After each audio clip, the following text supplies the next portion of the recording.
taliyaha guud ee ciidanka booliiska ee gobolka Sanaag gaashaanle dhexe Salmaan Ducaale Ubaxle oo qayb ka mid ah warbaahinta kula hadlay taliska guud ee ciidanka booliiska ee gobolka Sanaag ay ku leeyihiin magaalada Ceerigaab ee xarunta gobolka Sanaag ayaa waxa uu taliyuhu ka warbixiyay guud ahaan xaaladda amni ee gobolka Sanaag iyo ka degmada Ceerigaababa kuwaas oo aan ugu hambaliyaynayo ciidankayga booliiska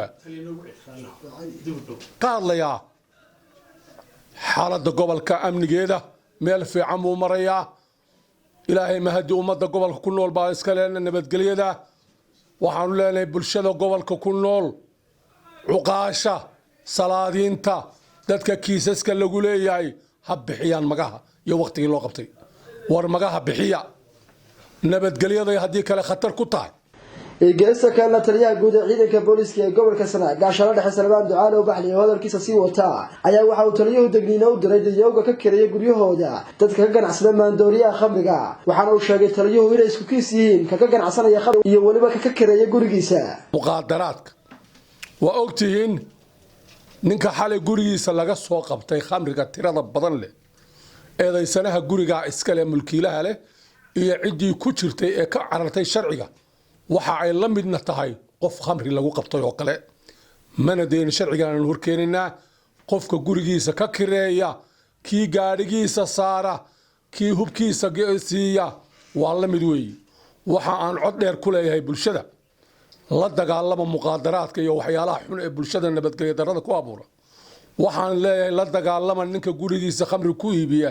ama gaadhigiisa saara ama gacan siiya ama taageera ama gurigiisa ku qariya gabagabadana waxa uu taliyay Salmaan Ducaale Ubaxle uu fariino u diray dadka shirarka aan dawladda iyo waliba laamaha booliiska ee gobolka aan ogeyn ku qabtay magaalada Ceerigaab ee xarunta gobolka Sanaag xafladu waa kuwa cid lagu taageerayo ama cid lagu caleema saarayo waa in la soo ogeysiiya maamulka gobolka ama cid lagu mucaaradayo waa in la soo sharciyeystaa oo sifaha sharciga loo soo maraa oo lala soo socodsiiya maamulka gobolka haddii kale cidii kale ee dadka xafladda qabata ee dadka isu soo saarta ee kicin samaysa waxaan u arkaynaa cid nabadgelyo darro abuurtay oo bulshada ku ah khatar nabadgelyo darro ayaan idinka dugayaa hoteelada iyo goobaha la isku yimaado xafladaha lagu qabto kasto oo booliisku soo sharci loo soo siiyo oo maamulka gobolku soo ogolaado oo aan khatar ku ahayn amniga